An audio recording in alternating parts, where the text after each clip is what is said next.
हो रही है। हाँ, आज वो दुखिया अपने पति के सर को झोली में रख करके फूट फूट के रो रही है रामादल में। उस पूरे रामादल में उस पतिव्रता स्त्री को कोई धीरज देने वाला नहीं है। लौट के चल रही है लंका के लिए और मन में सोचती जा रही है कि धरती से गगन तक ढूंढूंगी, गगन तक ढूंढूंगी। सोच रही है वो सलोचना कि धरती से गगन तक ढूंढूंगी, मेरे पिया गए।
वरदान लगा हुआ था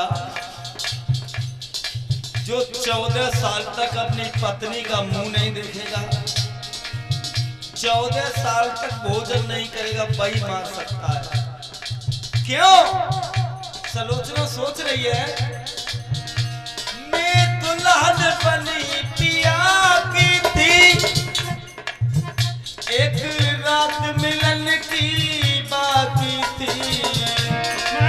दुल्हन बनी पिया की थी, एक रात मिलन की बाकी।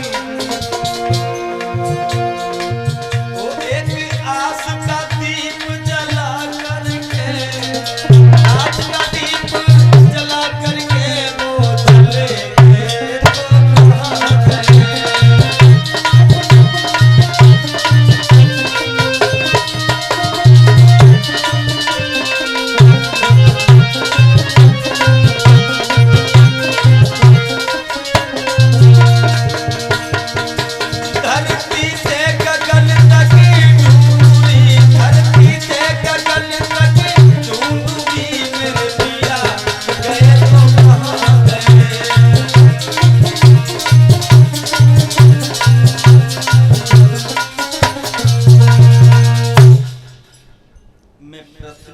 आसमान तक छोड़ूंगी नहीं, अपने पति को जरूर ढूंढूंगी। देखिए, जब इंसान के ऊपर मुसीबत आती है तो दो चीजें बहुत सताती हैं, एक नींद और एक भूख।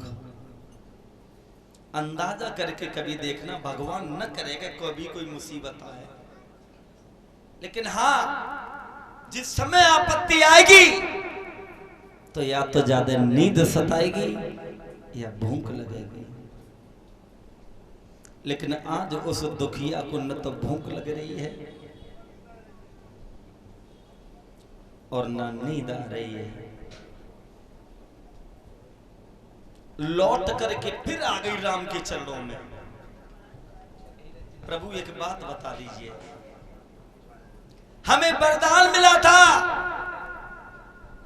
और मेरे और पति के मिलन में केवल एक रात्रि शेष रह गई थी, उससे पहले मेरे पति कैसे मर गए?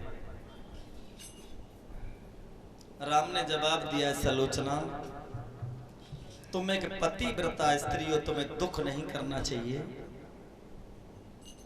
तुम्हारे पति की आयु केवल इतने ही समय की थी और तुम तो अपने पति को देख रही हो, और वो लक्ष्मण जिसने अपने पत्नी को 14 साल के लिए त्याग दिया, नींद नार दोनों को छोड़ रखा है और ना ही उसने आहार किया है। तो सलोचना ने एक ही बात कही है, प्रभु कि हे भगवन किसी भी नारी को, देखिए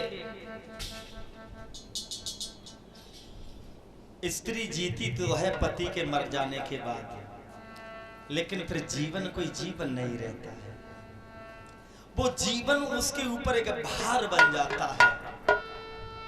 कह रही है, हे रघुवर, हे